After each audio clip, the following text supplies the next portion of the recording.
I didn't realize saves were an exhaustible resource. Dude, Money Puck expected like 5 goals in that game. Hi, I'm Weston. I love talking about the Rangers, and I'm here to talk about game 54 of the regular season, where the Rangers win 7-4 over the Montreal Canadiens. And to Jonathan Quick and Sam Montembeault, I am so sorry for what I said in the last video, saying that I didn't like watching goalies make saves. I, in fact, do like watching that. I am so sorry for what I put the two of you through. Yeah, 11 goals in this game. Rangers just kind of mopped the Canadiens.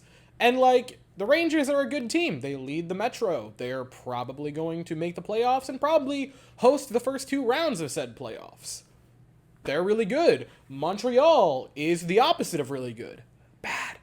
They're a bad team. And so on one hand, I'm happy that they used them as a doormat, like we kind of would expect a really, really good team to do to a really, really not good team.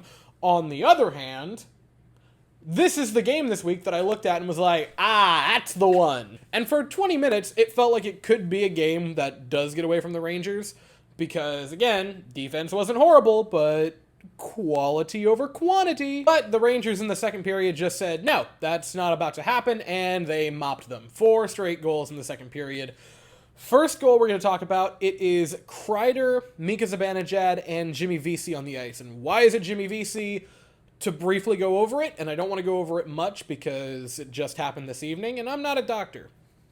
Blake Wheeler takes a hit, falls horribly on his leg, greatly favored his right leg, couldn't put any pressure on it trying to get up, tried to get up a few times, and it was a very, very hard watch.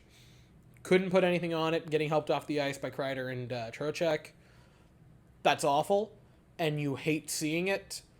You hate seeing a player get hurt, especially an older player. You hate seeing a person get hurt like Blake Wheeler, who is, from all accounts, this offseason and throughout the season, been a great locker room guy.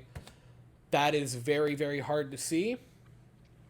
Say what you will about his play on the ice this year, it's hard. It was a very ill-feeling watch to see it all happen. And again, I am not a doctor, so take everything I say with a grain of salt, and I'm not going to speculate much. That, to me, looked like it did not look like someone else is going to be on the top line for a couple of games. That looked like your needs at the deadline just changed injury. And hopefully I'm wrong. I really hope I'm wrong.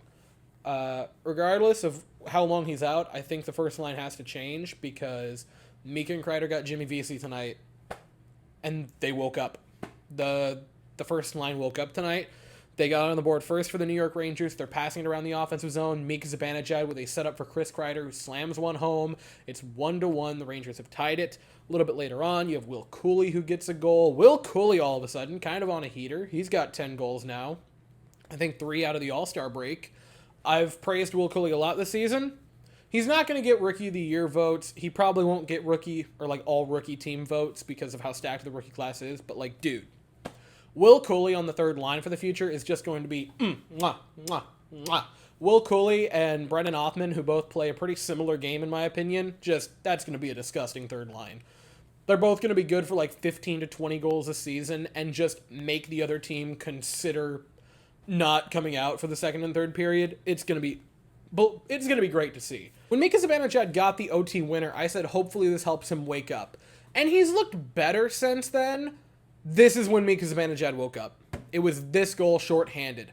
Slams home the one-timer from Adam Fox. Beautiful setup by Fox. But Mika Zibanejad found his one-timer again. Shorthanded, the Rangers are up 3-1. This, you could tell, because when Mika scored the OT winner, it was just a goal. This was him once more finding himself, finding his game.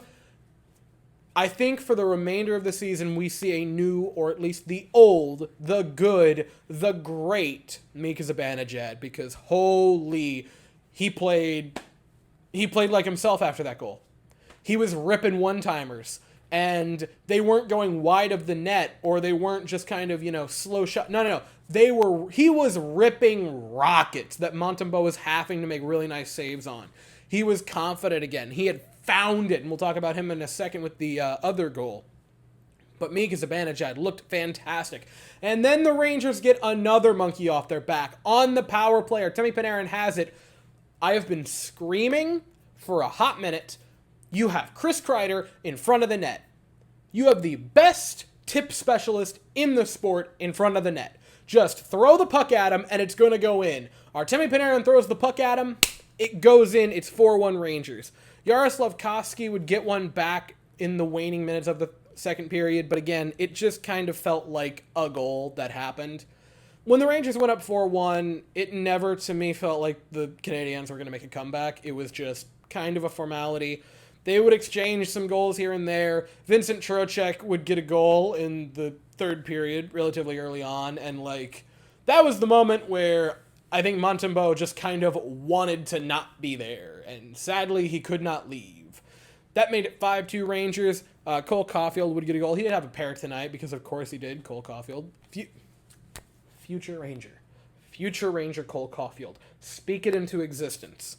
He would get one there to make it 5-3. Kreider would get another one. This would be for the hat trick for Chris Kreider, and I will definitely give Chris Kreider his dues, and I will talk about his part of this as soon as I get done with the other one, so I'll prepare myself. That was one of the nastiest sauce passes I have ever seen from Mika Zibanejad. I kind of, in the back of my mind, thought, okay, he woke up after the goal, the slapper. The sauce pass is when it confirmed it, because he just, you could tell that was the old Mika that just can dominate plays, whether he's scoring the goals or setting up the goals. This was him setting up a goal. Chris Kreider pots it. Third goal of the night. Hat trick for Chris Kreider. His 6th of the year. His 27th of the year. The Rangers at that point are up 6-3. Kaapo Kakko gets a goal, which is always nice to see. Couple of nice moves there from Kaapo Kakko to make it 7-3. And then Cole Caulfield got another one to make it 7-4. But again, formality, it never really felt like the Canadiens were going to come back in this one. Now, there were a lot of things that were good in this game. The first line looked fantastic. Mika and Kreider were unbelievable. Mika had a 3-point night with the goal and 2 assists. Kreider had 3 goals for the Hattie. Fantastic. Second line looked really good. Lafreniere had some good chances. Trocheck had a goal. Panarin had 3 assists, if I'm not mistaken. He looked really, really good. Fox looked pretty good. And I think he had a 3-point night as well, if I'm not mistaken. Might have been 4, if I'm not. I want to make sure I'm not misquoting myself there. But he had a fantastic... It was a 4-assist night for Adam Fox. Dang. Yeah, Adam Fox had a very, very nice night. A couple of those were primaries. It wasn't like he was just a passenger on the goal train. No. He was integral to them. The Rangers' offense looked fantastic. The power play waking back up makes you feel great. The special team in general, because they also had the shorthanded goal. There's so much good offensively. Defensively and goaltending. How about that offense? I'm not trying to everything is sunshine and rainbows away the problems in this game, because there were problems. The defense wasn't great. Jonathan Quick let in a couple of goals that you just would really like to not see him allow in. It was against a really subpar team, and so you kind of expect the defense to go in thinking they're going to dog it. And it's your backup goaltender, who's been great as of late, so I'm just not even about to entertain the thought of ripping into Jonathan Quick, because no, we're not having that conversation. And the defense wasn't awful, it just wasn't good. Offensively, the defense was good. I think 4 different defensemen had a point in this game. I know at least 3 did. I know Schneider, Trouba, and Fox had a bunch. The defense was fine offensively. Did they allow too many shots and too many high-danger shots back in our own zone? Yes. It's the Rangers, guys.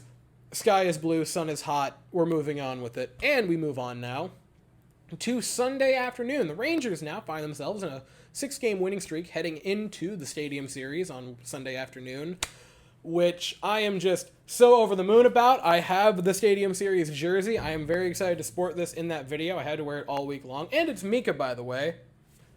He woke back up since I got this. He's been on a heater since I got this. I'm not trying to make it about me. But when I got the Verlander jersey, he threw in a hitter the first time. So I'm just saying, statistics are statistics. Anyway, that game is at 3 p.m. Eastern on Sunday afternoon. in MetLife Stadium outdoors against the New York Islanders. I will be here very later on to discuss that game, but as for right now, that is all I have to say. So if you enjoyed the video, please consider to like and subscribe. Thank you all so very much for watching. I hope you all have an absolutely fantastic day, and as always, go Rangers.